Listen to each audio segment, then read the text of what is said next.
Bom dia a todos. Vamos começar a nossa aula teórico-prática número 5 e vamos passar a mostrar então aquilo que se pede no enunciado. Bom, esta aula vai ser sobre ciclos while, essencialmente, e também vamos aprender como se vai buscar informação às páginas web, informação só de texto, só mexemos com informação de texto, e para isso vamos usar aqui o Requests, que é uma biblioteca que está disponível no Python e que tem lá funções como o get que permitem ir buscar ficheiros de texto. E depois inspecionamos o texto e sacamos de lá os dados. Bom, então vamos começar pelo exercício 1. E o exercício 1 diz assim: recordo o exercício 1 da página da ficha prática número 4, era aquele que tinha a ver com a concentração de chumbo no solo, em que havia 100 amostras e que das 100 amostras, em cada uma das 100 amostras dizia onde é que era o ponto da amostragem, a que profundidade é que tinha sido feita a amostragem e qual foi a concentração de chumbo medida nessa amostragem. Portanto, era uma matriz que tinha 3 linhas e 100 colunas. 100 colunas porque havia 100 amostragens. O que aconteceu na ficha 4 é que existia uma função que se chamava obtain concentre PB, que devolvia essa matriz. Okay? Agora vamos fazer mais ou menos a mesma coisa, mas vamos obter os dados de outra maneira. E o que dizem aqui é que agora as amostras foram recolhidas em 4 saídas de campo e que os dados das análises foram colocados em ficheiros de texto com os nomes dados1.txt, dados2.txt, dados3.txt e dados4.txt. Estes ficheiros estão acessíveis num servidor web, a partir do URL base. Ora bem, se nós formos aqui ao servidor web, isto não vai dar nada. Okay? Isto HTTP/ASC dados ficha 5 não tem lá nada. Não tem lá nada, quer dizer, diretamente este site não tem lá nada para se ver. O que nós queremos é, à frente disto, escrever dados1.txt ou dados2.txt ou dados3.txt. E já vamos ver como é que isso se faz. E depois, cada ficheiro destes, portanto, contém a mesma coisa que havia aos outros, que tinha nos outros, só que tem menos linhas. Cada um deles tem menos linhas. Portanto, o outro, que tinha as 100, está agora disperso nestes 4. Não quer dizer que cada um deles tenha 25 colunas. Não sei quantas tem cada um, mas na prática todos juntos vão dar exatamente o outro ficheiro, a outra matriz que nós tínhamos usado na ficha anterior. O conteúdo é o mesmo. A primeira linha são os números de 1 a 20, que representam os pontos da amostragem. A segunda linha é a profundidade da amostra em centímetros e a terceira linha é a concentração do chumbo. Portanto, se formos buscar os 4 ficheiros a esta diretoria que está aqui, então nós podemos ter exatamente os mesmos resultados. E é isso que se pretende aqui na primeira linha, mesmo só para ir buscar. Portanto, pretende-se resolver alguns dos mesmos problemas na ficha anterior com base nas funções já implementadas. Portanto, aqui não vamos implementar funções relativamente à resolução do problema. Mas agora o que temos é que obter os dados diretamente do servidor que lá está em cima indicado e fazer uma função para cada um dos seguintes casos. Obter o número de amostras de um determinado ponto, que já tínhamos feito, calcular o número de amostras obtidas a uma determinada profundidade ou superior, também já tínhamos feito, e encontrar a maior concentração de chumbo registada. Ok, aqui explica que deve bastar obter os dados do site e usar as funções que já tenha no exercício anterior. Bom, então vamos passar aqui ao nosso Python e vamos ver o que é que temos que implementar. Bom, na prática, nós temos que usar a ficha anterior. Okay? Eu estou aqui a abrir a ficha anterior.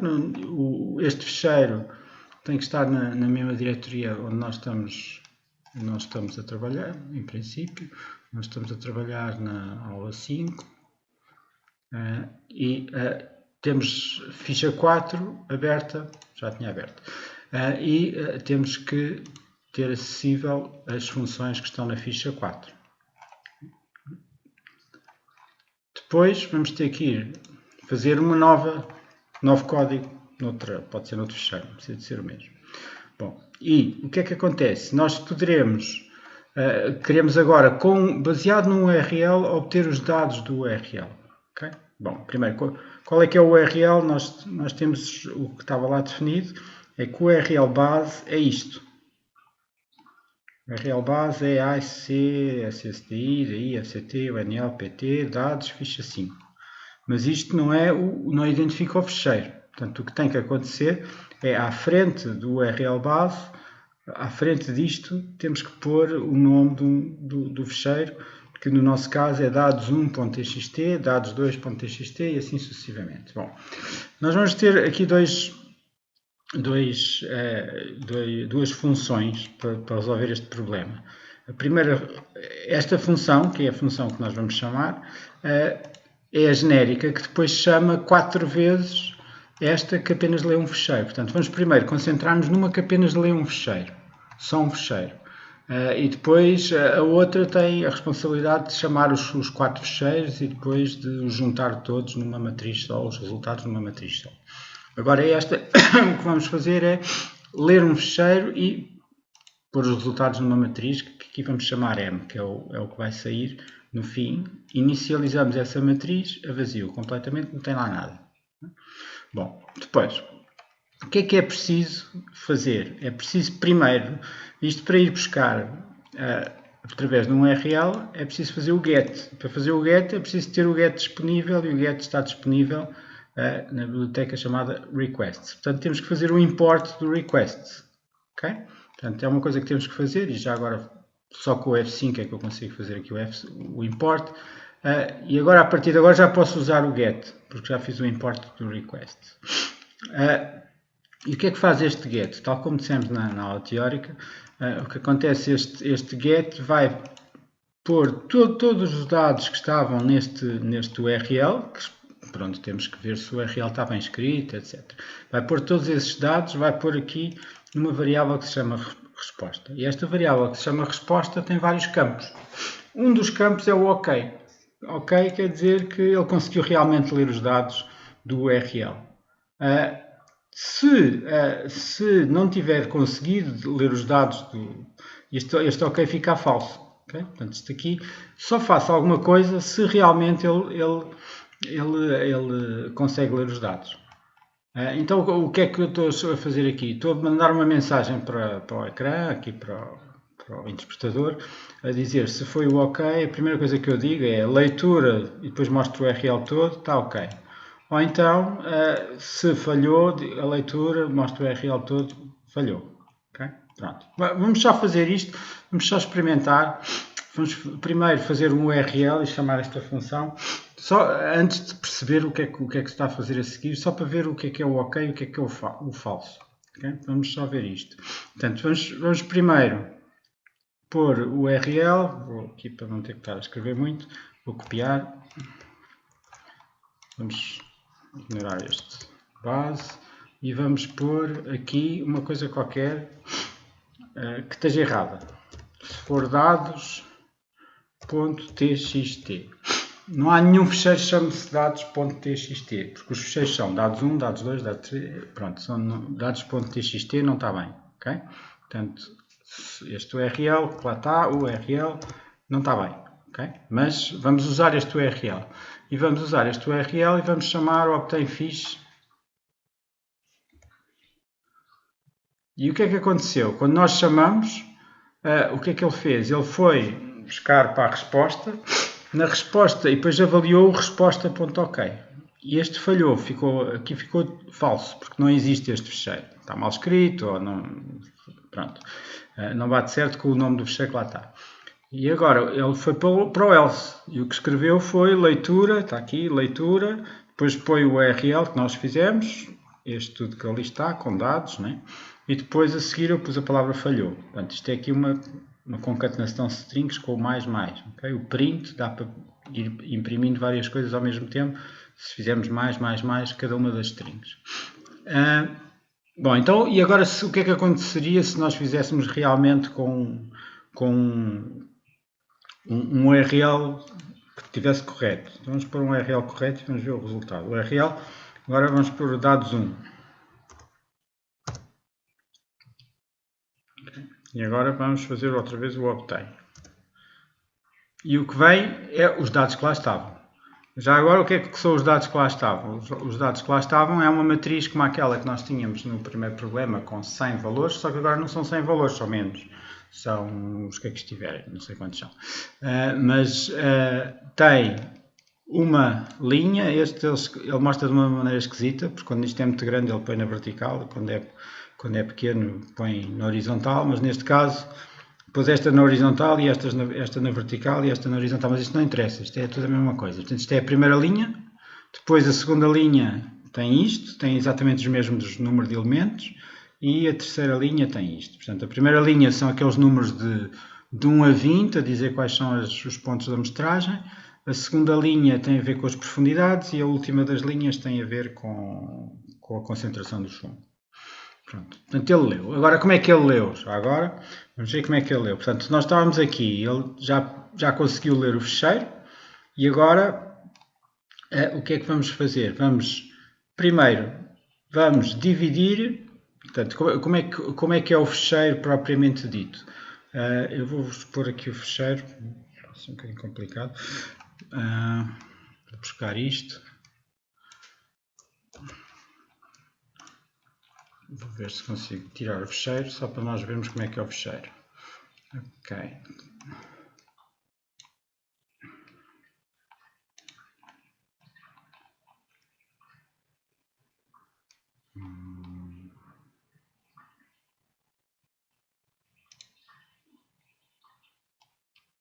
Vou pôr aqui o fecheiro um bocadinho mais à frente, só para vermos qual é que é o fecheiro.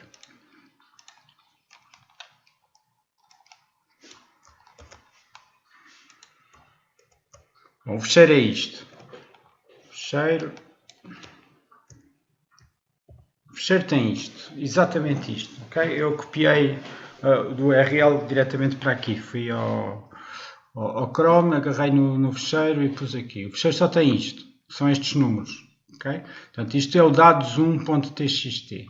E na primeira linha tem estes números todos. Depois tem o return, depois tem estes números todos. Depois tem o return, tem estes números todos. E o que ele fez foi leu tudo.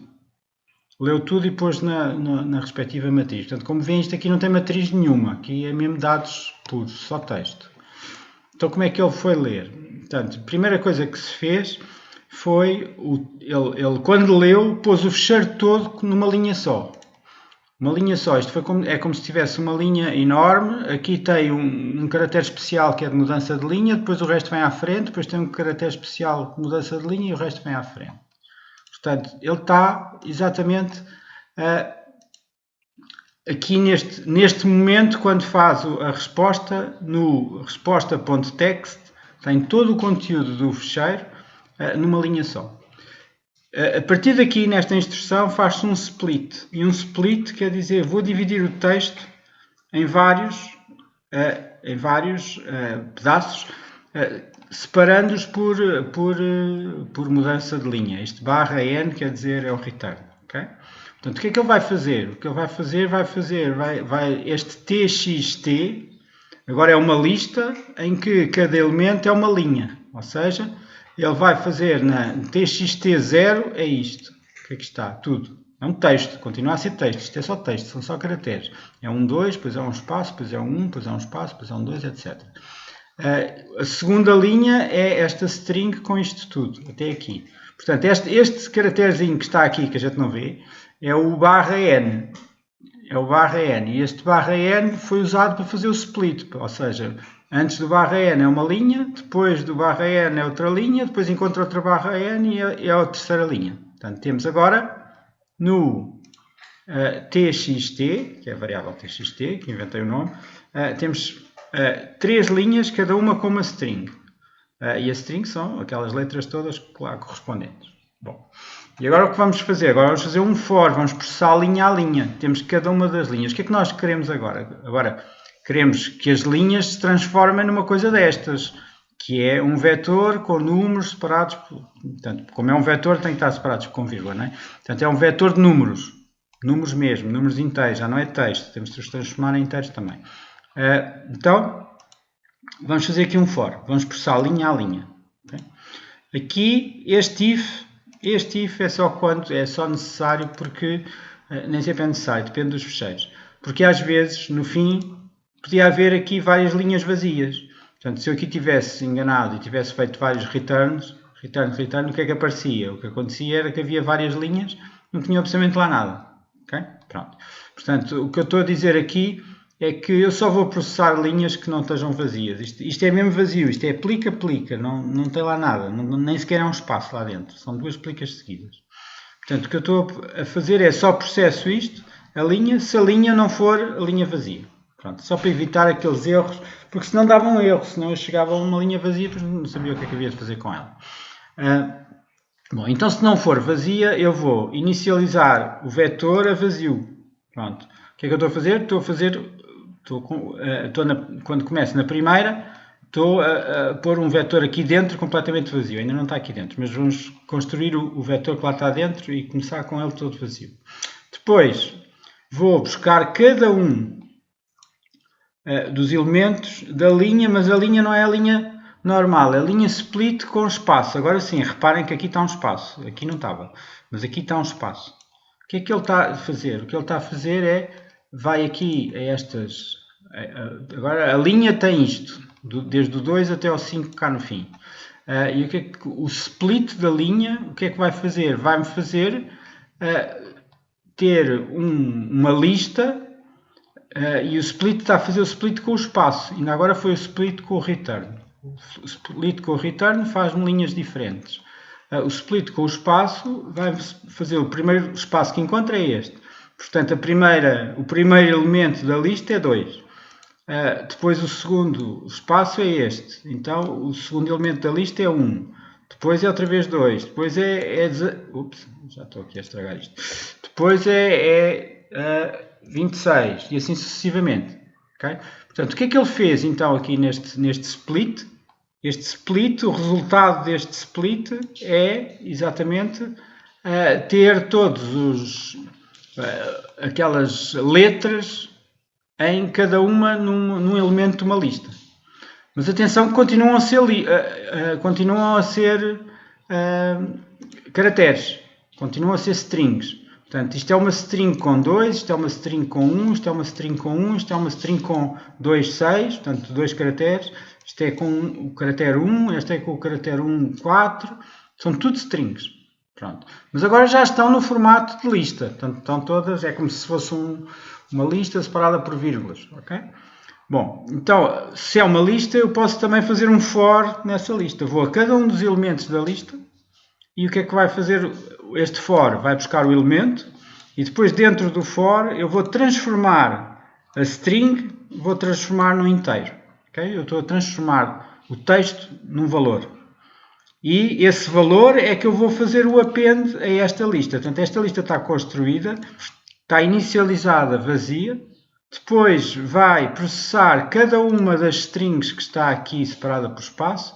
Portanto, vou processar primeiro esta que tem o caractere 2, depois aqui dentro transformo o 2, o L é o 2 caractere, transformo o 2 no inteiro 2, e depois junto o 2 aqui dentro este append é no fim desta lista. Portanto, a primeira coisa na primeira volta é um 2 que vai aparecer lá.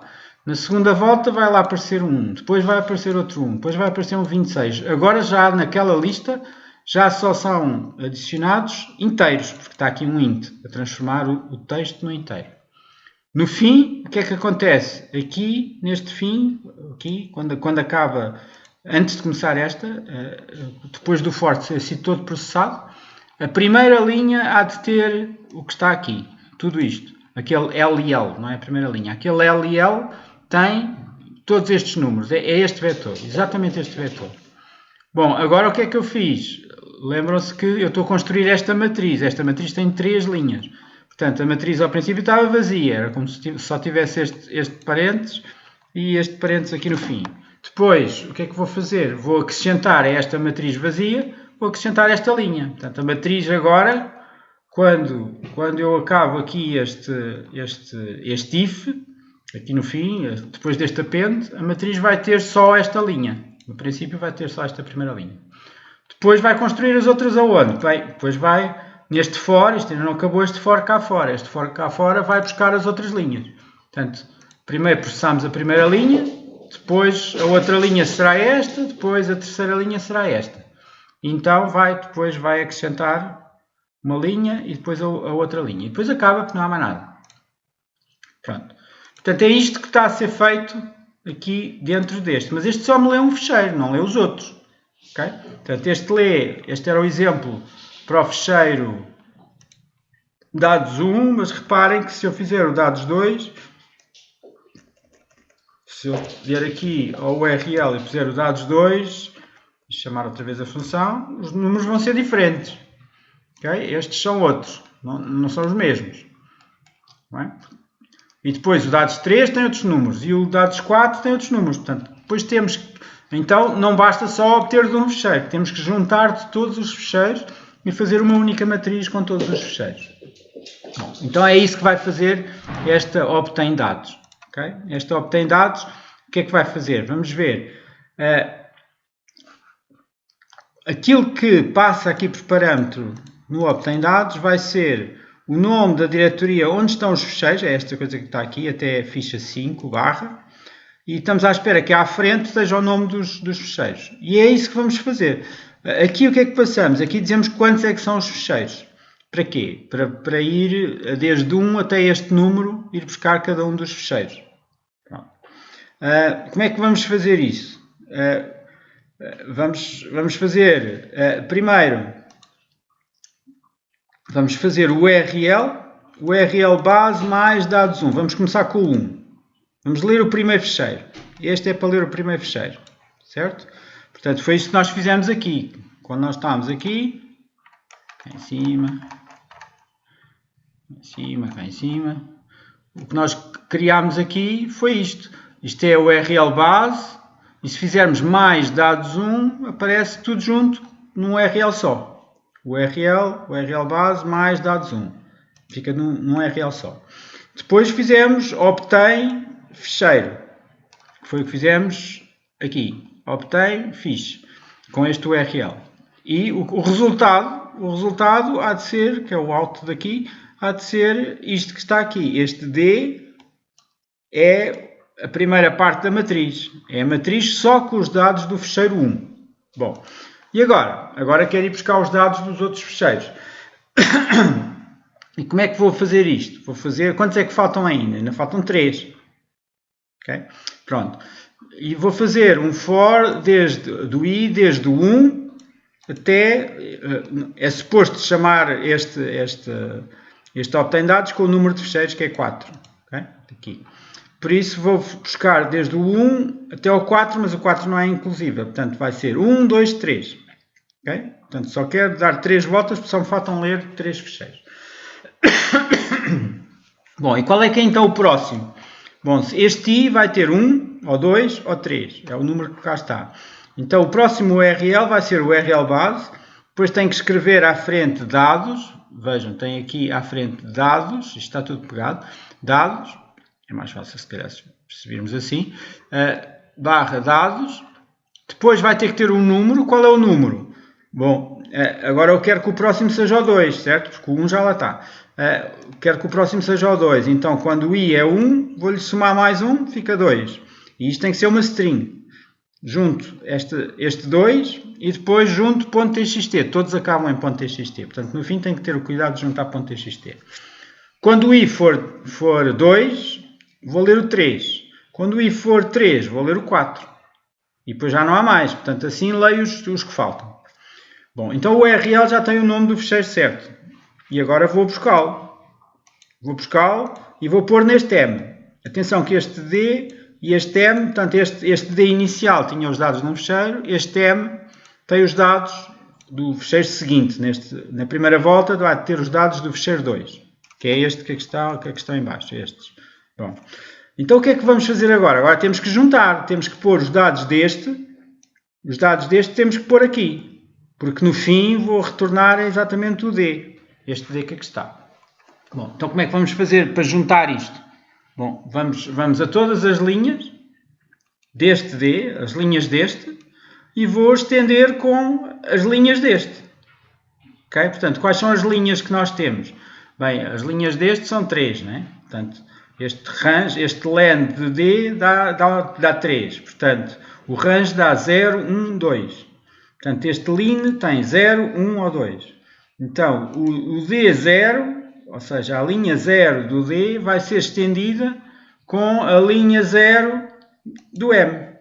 Portanto, é como se fosse pôr um vetor que vem aqui no M à frente, da primeira linha. Depois vou para a segunda linha e faço a mesma coisa. Depois vou para a terceira linha e faço a mesma coisa. E fico com o D, em que já tem os dados do fecheiro 1 e depois agora já tem os dados do fecheiro 2. E quando for para a próxima volta, vou ler o fecheiro 3 e depois vou juntar as linhas do fecheiro 3 no D também. Depois vou ler o fecheiro 4 e vou juntar as linhas no fecheiro 4 também. E por isso, quando chegar ao fim, portanto, quando chegar aqui ao fim, onde é que está o fim? Quando chegar ao fim, se fizer tudo, as leituras estão todas ok, vou ter a contaminação.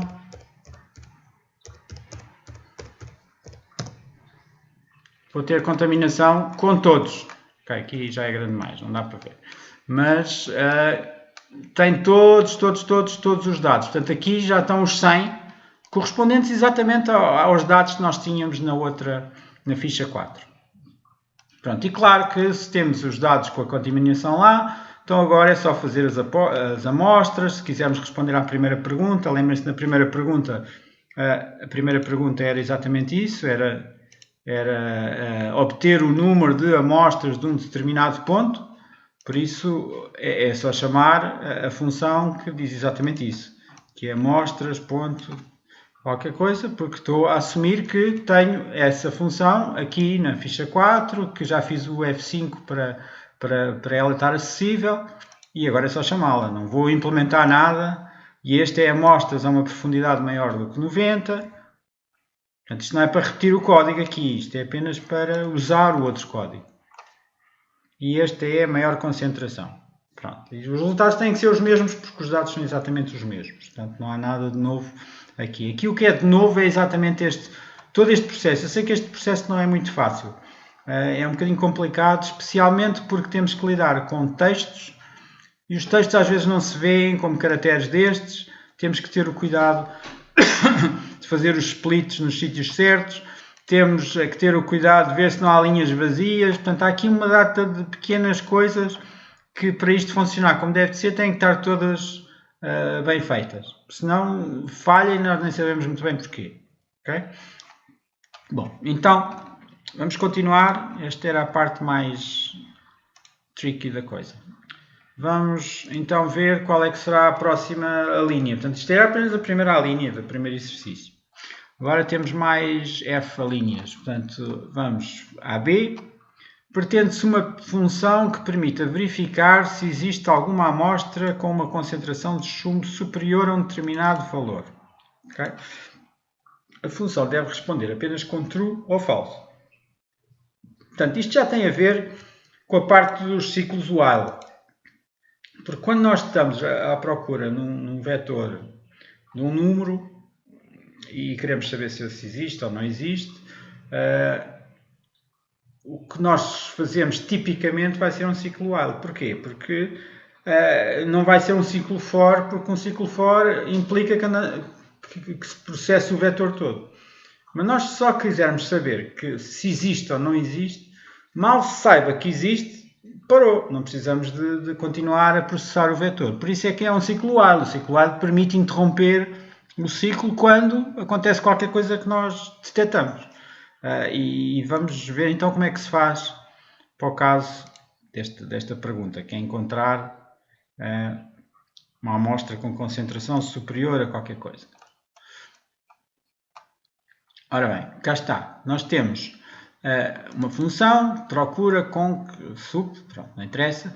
Entram aqui os dados é suposto ser a contaminação, e depois entra aqui um valor que estamos à procura se há algum dado com o valor da contaminação superior a 25. Okay? Pronto. Então o que é que vamos fazer? Vamos fazer um ciclo while.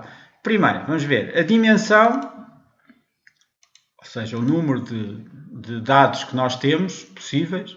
Portanto, o dados 0 são os números das amostras, dados 1 é as profundidades e os dados 2 é as concentrações. Portanto, vamos a uma das linhas e vamos perguntar qual é que é o tamanho dessa linha. Este len diz isso.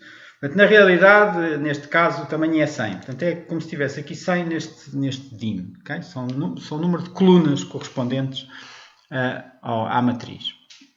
E depois o que é que queremos fazer? Queremos ir a cada uma das colunas e temos que ver se a tal concentração de PB é superior ou não àquele valor.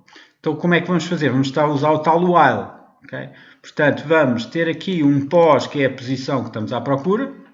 Enquanto a posição estiver for menor do que este dim, lembrem-se que as colunas estão numeradas de 0 até ao dim menos 1, portanto o dim já não é, o dim já está fora, portanto porquê? Porque as numerações aqui no Python começam no 0, portanto se temos dim elementos, isto vai até ao dim menos 1. Enquanto a posição for menor do que o dim, quer dizer que é um elemento possível, portanto é um índice possível desta linha. E agora o que é que fazemos? Agora, enquanto isto for, vamos ver se ele é menor ou não. Portanto, nós queremos encontrar um maior. Portanto, enquanto estivermos lá com o menor, avançamos para o próximo. Okay? Portanto, é isto que nós vamos fazer. Enquanto estivermos lá com o menor, avançamos para o próximo. Depois, aqui, no fim de tudo, portanto, ele ou sai por causa disto, ou sai por causa disto. Okay? Portanto, ele vai ter que sair de alguma maneira. Portanto, mais tarde ou mais cedo, nem que saia por causa de chegar a uma posição que já não cabe lá, já não está lá no tamanho do vetor. Por isso, aqui estou a pedir só, isto é apenas para mostrar para o recurso, não mostra nada, só diz que sim ou que não. Para mostrar as posições que ele anda a percorrer. Depois, o que é que ele vai fazer? Vai ver se a posição é menor do que o dim, quer dizer que ele encontrou ele saiu por aqui. Okay? Portanto, se não tivesse saído por aqui, ainda continuava aqui. Portanto, se a posição for menor do que o dim, então é porque encontrou. Se não, quer dizer que não encontrou. É só isto que ele vai fazer. Okay? Vamos ver com os dados do 25. A procura da concentração 25. Superior a 25. E aqui é true. Okay? E o que é que ele deu aqui a posição? Eu pedi para imprimir a posição e a posição é 3. Vamos ver o que é isto aqui. Vamos ver os dados que aqui tem. O que nós estamos à procura é de uma contaminação.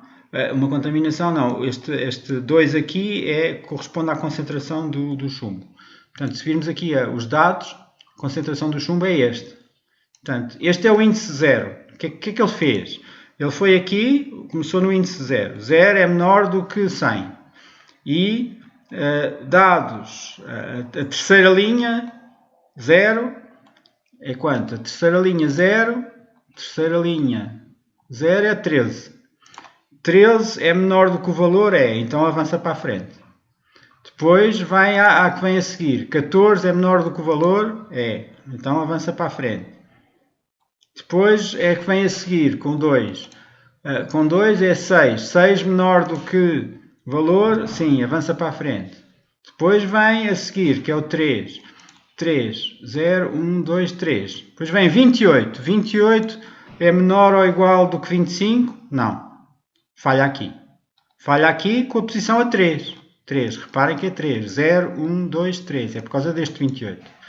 Bom, então aqui sai com 3. Está aqui o 3. Quando faz print, está aqui o 3 deste lado. Depois, 3 é menor do que o dim? Sim, o dim é 100, ainda tinha muitos para andar.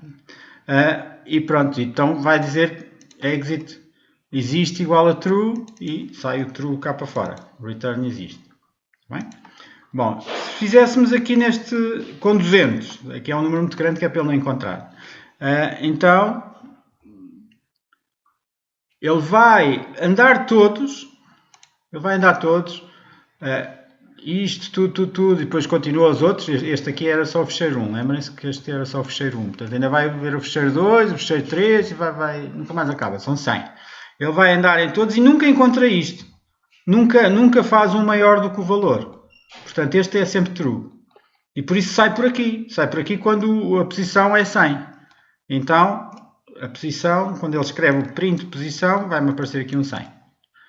E nesse caso, como é 100, 100 é menor do que 100? Não. Então vem aqui e dá falso. 100 não é menor que 100, dá falso. Okay? Pronto, vamos então continuar a ver a próxima pergunta.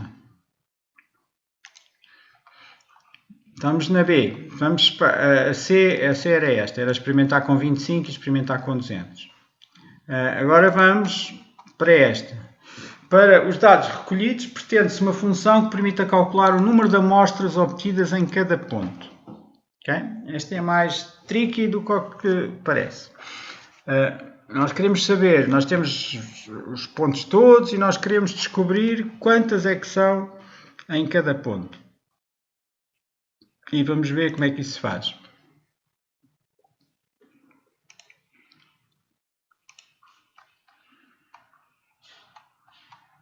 Bom, vamos ter aqui várias versões que eu vou explicar as várias versões. Vocês deram na teórica algo que pesquisa, que procura um valor num vetor. E era algo mais ou menos assim, em que a resposta era a posição, onde estava esse valor, ou então menos 1 se não estiver lá. Okay? E mais uma vez isto era com um while. Okay? Nós tínhamos, e mais uma vez o esquema era muito parecido com isto. Nós tínhamos a dimensão do vetor onde estamos à procura, inicializamos a posição a 0 e depois o que fazemos vai ser um while enquanto estivermos dentro do vetor. Isto é sempre necessário estar aqui quando andamos a aumentar a posição. Então vemos se não o encontramos, se ainda não o encontramos, andamos para a frente. E no fim de tudo, se a posição afinal for não é preciso ser maior, é igual a dim, então quer dizer que não encontramos nunca, ele só saiu porque rebentou, porque saiu até usou os elementos todos do vetor, então o resultado há de ser menos 1. E por isso no fim ou é a posição que lá está, ou então é menos 1 porque saiu. Pronto. E no fim disto o que é que tem? Então o que sai há de ser ou a posição ou menos 1. Portanto, isto é o que nós tínhamos dado nas aulas teóricas. Bom, como é que nós podemos usar exatamente isto para obter um histograma de ocorrências em cada valor? O que é um histograma? Já agora vou ver já o resultado, vou-vos mostrar já o resultado para perceber o que é que eu estou à procura de implementar. É isto. Imaginem que temos este vetor, não é aquele muito grande da contaminação para nós não nos baralharmos. Então, é um vetor que tem vários números e eu quero saber quantos 2 é que existem aqui, quantos 4 existem aqui, quantos 1s existem, portanto, quantos números de cada uma das coisas existem. E não existem todos os números, como reparem que não há aqui 3, 3 não está cá. Então, como é que vamos fazer isto? Portanto, o resultado vai ser pares de números, a dizer, os 2 existem 2 vezes, os 4 existe só uma vez, está aqui, um 4. O 1 existe 2 vezes, são estes 2. O 5 existe só uma vez, o 7 existem 2 vezes, está aqui um, está aqui outro. O 10 existe só uma vez. Portanto, isto é que é um histograma.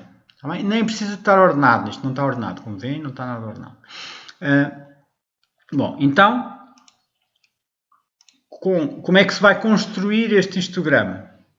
Bem, então, uma das maneiras de fazer, possível, é esta.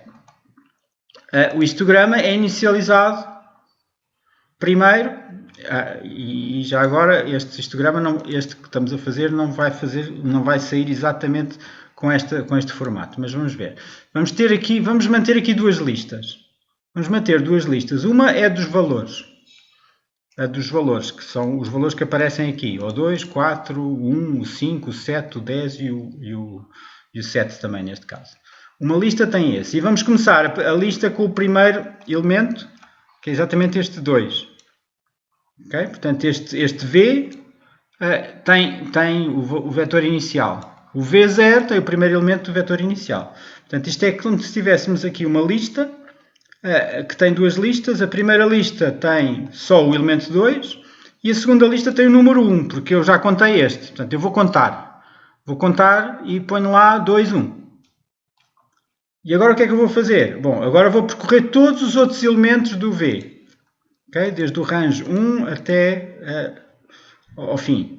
Portanto, aqui está 1, que é para não repetir o 0. O 0 já lá está. E depois o que é que eu vou fazer?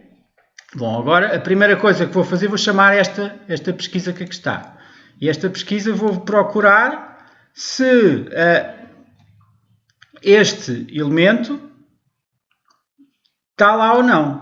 Se já foi encontrado ou não. Portanto, o primeiro, neste este vai manter todos os valores que já foram encontrados. Portanto, ao princípio só tem lá o 2. Mas depois, e agora o que é que eu vou ver? Vou ver se o próximo já tinha lá estado ou não. Ou seja, o próximo agora vai ser, o próximo VI, o I vai do 1 até ao fim, o próximo vai ser o 4. Depois vai ser o 2, depois vai ser o 1, depois vai ser o 1, enfim. Agora o próximo vai ser o 4. O que é que ele está aqui a perguntar? Está a perguntar se o 4 está no 2. E o 4 não está no 2. Portanto, a posição que vai sair aqui é menos 1. Okay? Portanto, não vem aqui a este lado, vem aqui. É este else. E o que é que vai fazer no caso da posição ser menos 1? Então vai acrescentar um novo número, quer dizer que encontrou um novo número, o 4. Acrescentou. E quantos é que foi? Como é um novo número, inicializa-se a 1 só. A contagem. Este lado direito, isto aqui diz quantas vezes é que ocorreu esse número. Quando há sempre um novo, sempre que eu ponho um novo, inicializa essa contagem a 1. Bom, e o que é que acontece quando eu consigo encontrar? Quando eu consigo encontrar um valor que já foi, por exemplo, agora vou outra vez ao 2, quando eu for outra vez ao 2, eu vejo que o 2 já lá estava. E esta posição que me aparece é a posição do 2, que é a 0, que é a primeira, foi a primeira que encontrei. Então o que é que eu vou fazer? Vou aqui dentro, já não vou ao else, vou ao if, aqui neste lado. E o que vou fazer? Vou acrescentar a contagem. Portanto, na segunda, neste lado, temos quantas ocorrências é que houve do número que está deste lado. Então, o que vai fazer é o número de ocorrências desta posição aumenta 1. E passei a ter o 2 com dois elementos. E se houvesse mais 2, lá para a frente iria aumentar depois para 3, e depois para 4, e depois para 5. É assim que estamos a contar. Portanto, como é que isto funciona? Isto vai buscar cada um dos números, vai ver se já lá estavam, porque nós estamos na primeira lista a acumular os números novos. Se não estiverem, põe-se um número novo e inicializa-se a lista da direita. O valor correspondente na lista da direita vai lá ter um valor 1, porque é a primeira vez que encontramos. Se encontramos, então somamos no da direita, vamos somar 1, que é para contar mais 1. Portanto, encontramos mais 1 daquele número que lá estava. Bom, mas isto não vai dar uma lista assim. Se nós tivermos aqui no fim de tudo, isto, imaginem que eu agora fazia o return do isto. Vamos fazer o print. Não sei se ele deixa, mas pronto. Mas isto.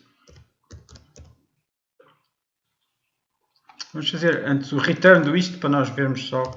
Return do isto. Pronto. Só isto. Imaginem que a função acabava aqui. Eu não acabei aqui, que é para ficar com isto bonitinho. Mas se acabasse aqui, portanto, se eu fizer aqui um return, ele não vai a este código. Ele esquece completamente este código e passa logo por aqui. Okay? Portanto, vamos imaginar que acaba aqui. O que se passa aqui?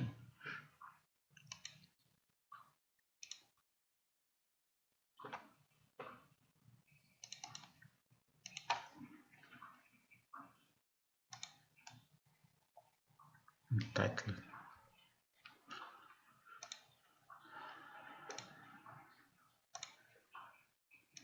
Bom, vamos então chamar ali o histograma outra vez. Ups, está aqui. Reparem o que é que tem este isto aqui no fim, aqui neste momento. Portanto, eu fiz o return aqui. Este isto não é isto. Este isto tem, na primeira lista, tem todos os números que foram encontrados, pela ordem que eles apareceram. 2, 4, depois tem o 1, depois tem o 5, depois tem o 7, depois tem o 10. Na segunda, tem quantas vezes é que os encontramos. Tem 2 que corresponde a este 2, este 1 corresponde a este 4, este 2 corresponde a este 1, este 1 corresponde a este 5, este 2 corresponde ao 7 e o 1 corresponde ao 10. Ok? Pronto. Mas não era isto que nós queríamos. Nós temos as coisas separadas. Agora temos que juntar nesta. Pronto. E é isso que vai fazer aqui tudo o que vem a seguir. Este resultado está a pôr isto a vazio, primeiro. Esta lista a vazio, não tem lá nada. E depois vai percorrer cada um deles. Estou a falar nos índices.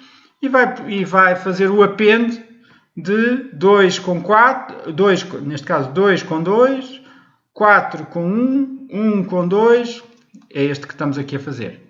Okay? Está só a pôr de uma maneira diferente esta informação que está aqui. A informação estava aqui toda, que foi o que nós construímos, mas nós queremos desta maneira, em que tem o número que aparece e quantas vezes aparece esse número.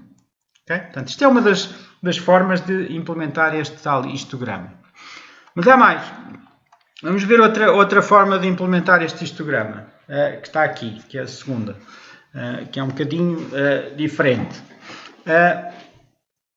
Que é o seguinte, nós fazemos um histograma da mesma, com o V, portanto o resultado é sempre, o programa principal tem sempre, a função principal tem sempre o V, entra o V, e vai construindo um histograma.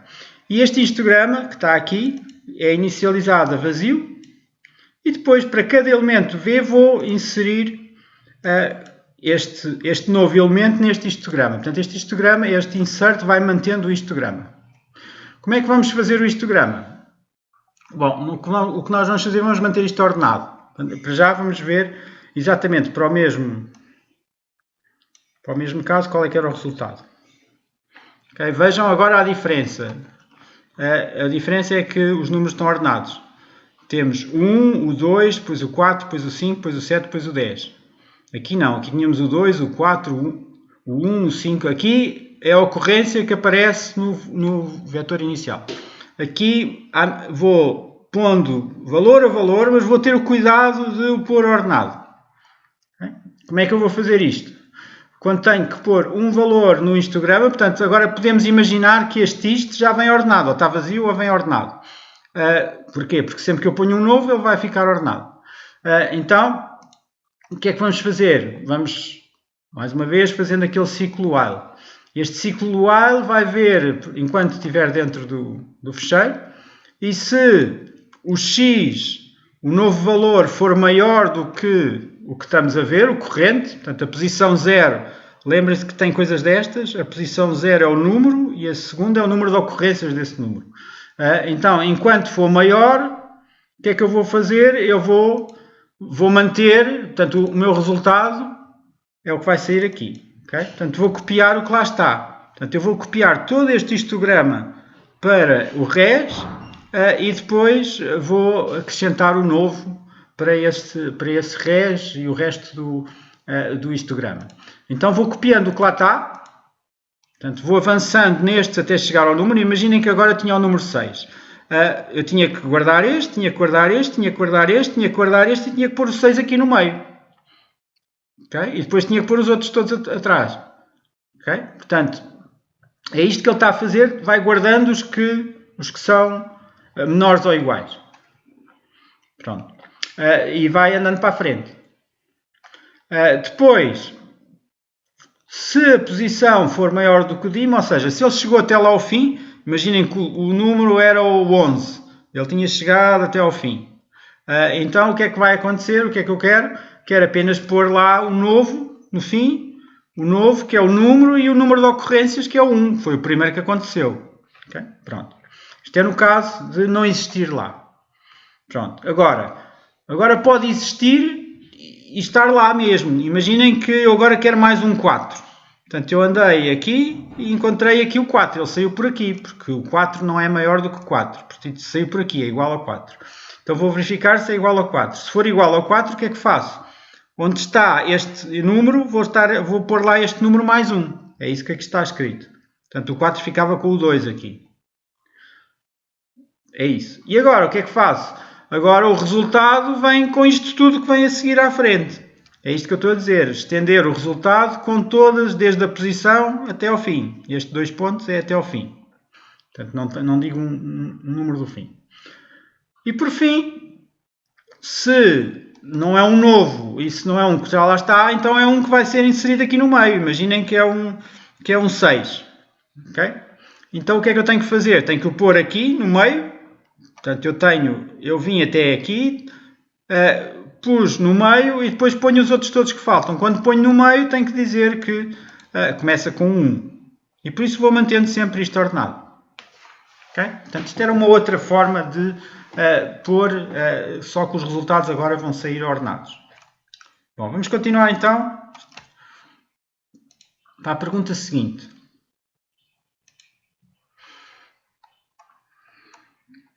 Pretende-se agora procurar nesta matriz a primeira ocorrência, ou seja, a primeira coluna, de uma amostra com uma concentração acima de um valor indicado. Esta função devolve os 3 valores correspondentes ao ponto, à profundidade e à concentração encontrada. Caso não encontre nenhuma amostra nas condições pretendidas, devolve os 3 valores a 0. E depois temos que testar para 20 e para 200. Há uma que há, outra que não há, claro. Então, vamos fazer exatamente isso. Procura a amostra. Já está. Entra mais uma vez a contaminação e entra o PB. E agora procurar o primeiro ponto com a concentração maior do que PB. Bom, é mais do mesmo, esta é muito simples. Vamos percorrer os pontos com o while. Atenção que é sempre o while até à dimensão. E vamos ver a segunda linha é a linha das concentrações. Para esta posição, enquanto for menor ou igual a PB, avançamos. Depois, das duas uma, ou é uma posição possível, e quer dizer que saiu por aqui, quer dizer que é maior, não, o contrário disto é que é maior, e aí o que queremos é sair 3 coisas. Isto é também para exemplificar como é que saem 3 coisas. Queremos o ponto, a profundidade e a concentração. Se não, essas 3 coisas são 0, 0, 0, como estava lá no enunciado. E por isso o que se retorna é um tuplo com estas 3 coisas. Ponto, profundidade e concentração. Okay? Esta é muito simples. Esta é apenas fazer, quando eles dizem para fazer primeiro com 20, e cá está com 20, e o que vai dar é 16, 190, 28. Portanto, se formos aqui, não sei onde está, 16, 190, 28, se calhar nem está no primeiro. É este. Deve ser. Bom, há de estar por aí. A seguir, quando não há. Quando não há é 0, 0, 0. Que é este caso. Ele chegou até ao fim, não tinha nada, põe lá 0, 0, 0. Bom, esta não tinha nada que saber. Vamos à próxima. Pronto, já está o F. Vamos... Coisa completamente diferente, mas também tem a necessidade de usar os whiles. Bom, então, existem várias formas de obter uma aproximação do número de π. E um exemplo é pela série que está aqui. E a série que está aqui diz que π ao quadrado sobre 6 é igual a 1 sobre 1 mais 1 sobre 2 ao quadrado mais 1 sobre 3 e assim é uma série infinita, ok? Portanto, quanto mais termos na série tiver, mais próximo estaremos da aproximação. E agora pretende-se uma função que permita obter a aproximação de π com uma determinada precisão indicada. E a assinatura é isto, o que está lá em cima, portanto vai ter que ser isto, a primeira linha. E prec é um valor e considera-se que atinge a precisão que nós queremos quando se chega a uma parcela, uma coisa destas, inferior a esse limite. Portanto, como vê, à medida que vamos andando, isto é dividir por um número maior. Portanto, 4 ao quadrado é maior do que 3 ao quadrado, não é? Portanto, estamos sempre a dividir por um número maior. Portanto, se estamos a dividir por um número maior, a parcela fica cada vez mais pequenina. Quando chegarmos a uma parcela que fique inferior a este prego, para-se. Okay? E testar isto para uma precisão de 10 elevado a menos 8. Ou seja, chamar isto com 10 elevado a menos 8 aqui no prego. Bem? Pronto, depois vemos a outra. Bom, então vamos ver como é que se pode fazer isto. Não esquecer aqui de fazer o import do mate, porque vamos usar a raiz quadrada. Okay? Atenção, já agora, nós podemos fazer estas somas todas, mas isto não vai dar o π. Okay? O π não é somar estas coisas todas. O π, se somarmos estas coisas todas, isto vai dar o π ao quadrado e por 6. Por isso, no fim de tudo, temos de ter o cuidado de esta soma toda, multiplicar por 6 e fazer a raiz quadrada. Portanto, o resultado é a raiz quadrada de 6 vezes a soma. Okay? Portanto, para criar esta soma, vamos fazer este ciclo while. E vamos ver cada um dos termos. Okay? Portanto, o primeiro de todos é com o n a 1. Depois é com o n a 2. Depois é com o n a 3. O n é este númerozinho que está aqui. Okay? E o termo há de ser, o primeiro de todos há de ser 1. É fácil. 1 a dividir por 1 é 1. Não é? E a soma no primeiro de todos é 1. Depois é que vou somar o resto. Okay? E agora, enquanto o termo for maior do que a precisão, vou somando mais. Portanto, eu tenho que, a cada ponto aqui, calcular um novo termo e somá-lo. E depois volto para trás. Okay? Portanto, o n vai aumentar. N vai ser n mais 1. E agora, qual é que é a fórmula do termo, do novo termo? É sempre 1 a dividir por n ao quadrado. N ao quadrado. Claro que aqui o n é 2, depois aqui o n é 3, mas é sempre 1 a dividir pelo n ao quadrado. E cá está o termo. Não preciso fazer o print, só se quiser ver. E depois vou somar esse termo. E depois volto outra vez ali. E depois ele para quando o termo for inferior ao que vier aqui. Porquê? Porque enquanto o termo for maior, ele continua dentro do while. Mas como isto vai ficando cada vez mais pequenino, ele há de parar. Claro que pode demorar imenso tempo. Atenção, que pode demorar imenso tempo. E depois para calcular o π. Bem, para calcular o π é chamar com a precisão que nós queremos. Okay? Portanto, é só fazer F9 e lá está ele calcular o π com esta precisão. Atenção que isto não dá um erro de 001. Não, dá um erro muito maior. Okay? E se quisermos menos, dá um erro ainda maior. Okay? Este dá um erro péssimo. 3.13 não sei o quê. Portanto, isto é uma maneira de calcular uma aproximação de π. Se puserem um número muito pequenino, ele vai aqui andar às voltas, nunca mais acaba. Vai demorar imenso tempo, porque esta série não converge rapidamente. Bom, pergunta seguinte.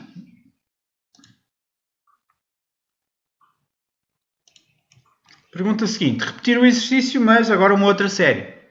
E esta série é π sobre 4 igual a 1 sobre 1 menos, atenção aqui é menos, depois é mais, depois é menos, depois é mais, etc. Portanto, temos de ter o cuidado de alternar o mais com o menos. E depois é 1, 3, 5, 7, 9, etc. Vamos então ver. Vou ter que dar outro nome à função, não há de ser a mesma, continuar a ter o prec. No fim tenho que ter o cuidado que isto é π sobre 4, portanto tenho que multiplicar por 4 para obter o π mesmo. E o resto é parecido, só que o termo é diferente. Okay? Atenção, então como é que vamos fazer? No princípio o termo continua a ser 1 sobre 1, isto é igual. E portanto a soma no início é só 1. E vou ter agora uma outra variável que representa o sinal. Porquê? Porque ao princípio o sinal é positivo, depois o sinal é negativo, depois o sinal é positivo, depois o sinal é negativo. Então o que é que vamos fazer? À medida que vamos dar voltas, o sinal transforma-se em menos sinal. Portanto, se for positivo, o seguinte é negativo. Se for negativo, o seguinte é positivo. E portanto estamos a alternar esse tal sinal. E também temos de ter cuidado porque agora o n, se aqui era 1, aqui é 3. E aqui é 5. E aqui é 7. E aqui é 9. Okay? Portanto, estou a fazer n igual a n mais 2. Bom, e agora vamos, o termo será sempre 1 a dividir por n. O termo sem este menos, não é? 1 a dividir por n. Porquê é que eu quero sem este menos? Porque eu quero que ele esteja positivo aqui. Eu quero que ele verifique se sem o menos, se ainda é maior do que a precisão ou não. O sinal está feito e agora a soma é igual a soma mais o sinal vezes o termo. Se for negativo é menos o termo. E assim sucessivamente. Portanto, isto faz exatamente a mesma coisa. Depois no resultado final ele há de acabar quando tiver o que queremos. E este, neste caso, não sei se é melhor, se é pior do que o outro, mas em princípio até está a dar um número um bocadinho melhor do que dava este. Exatamente. 14, 15, 9 é melhor do que 14, 12. Okay? Portanto, esta em princípio será uma melhor aproximação. Bom, falta só uma. Vamos ver a última.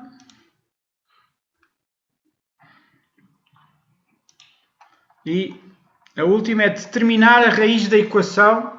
Está aqui, é x igual a 10, ou então, o que é a mesma coisa, os zeros da função é x menos 10. Portanto, é pôr o 10 para o outro lado.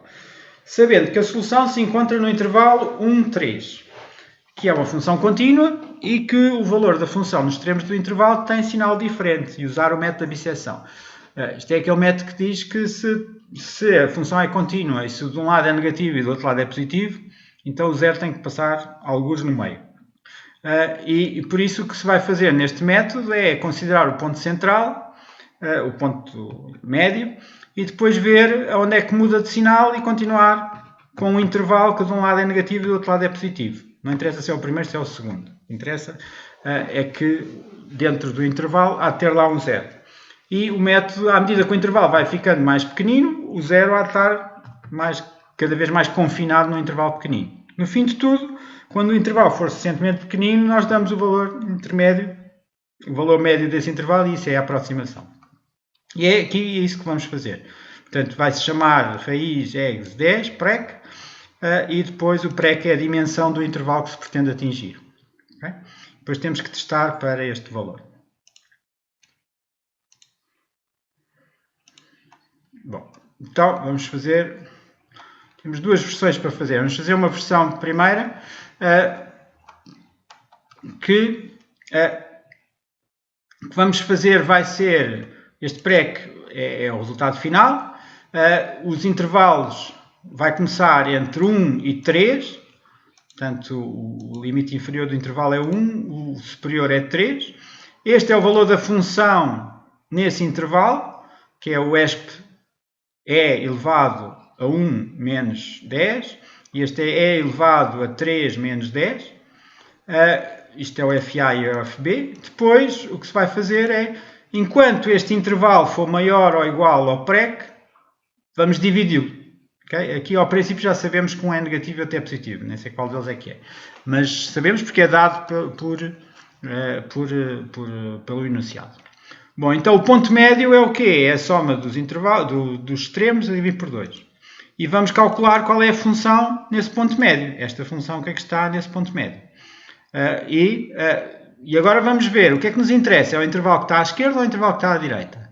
Portanto, o à esquerda há de ser do A ao C. Vamos ver se o f de A vezes o f de C é menor que 0. Isto quer dizer que muda de sinal. Portanto, se mudar de sinal à esquerda, quer dizer que há um zero entre o A e o C, certo?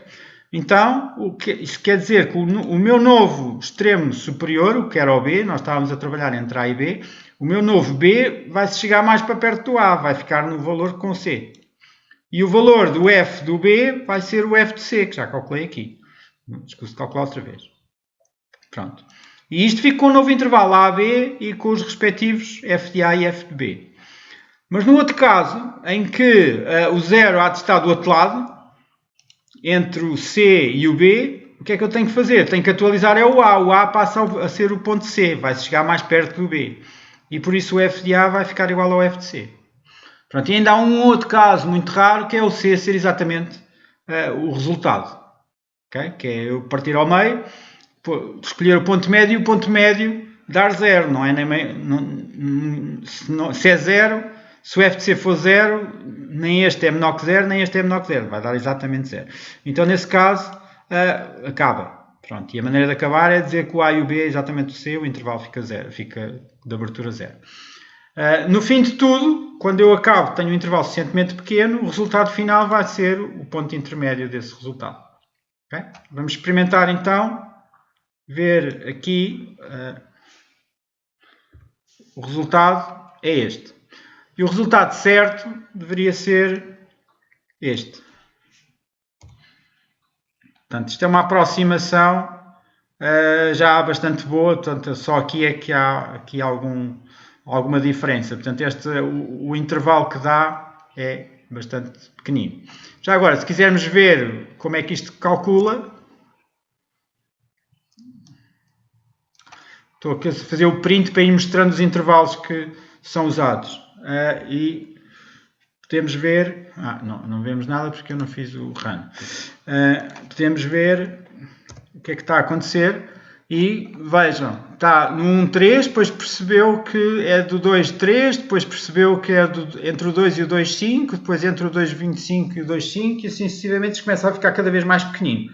Quando chega aqui já é suficientemente pequenino, é menor a diferença entre eles, um menos o outro já é menor do que a precisão que foi dada, que é 10 elevado a menos 8. Okay? Portanto, o intervalo fica cada vez mais pequenino até ele lá chegar. Pronto, aqui, qual é o problema desta abordagem? Não há nenhum problema. Este problema é só que isto é muito específico para esta função. Está aqui, a função está aqui não sei quantas vezes cá no meio, mas podia não estar. Okay? Vamos imaginar então que eu podia fazer isto para uma função genérica. Vou chamar o f de x e o f de x é que faz... o f de x é exatamente isto que aqui está. Então eu posso fazer uma que seja raiz de f de x, não necessariamente para isto, mas agora estou a pôr a função por parâmetro aqui. Okay? Portanto, para esta função. E vou pôr estes intervalos, o inicial e o final, estes valores do x, vou pôr como parâmetros também. Então o resto posso copiar exatamente a função tal como está. Portanto, primeiro vou descobrir o f de a, depois descubro o f de b, chamando este f de x que vem aqui, se for uma função diferente será outra coisa, e depois vou fazer exatamente o mesmo algoritmo. Vou descobrir qual é o c, qual é o f de c e vou ver por que intervalo é que estará. Se estará da esquerda ou se estará no intervalo da direita. E faço isto. Okay? Portanto, isto para chamar esta função, agora chama-se raiz de f de x e vai dar exatamente o mesmo resultado. Okay? Exatamente o mesmo resultado que estava lá em cima. Mas qual é a vantagem disto? A vantagem disto é isto ser genérico.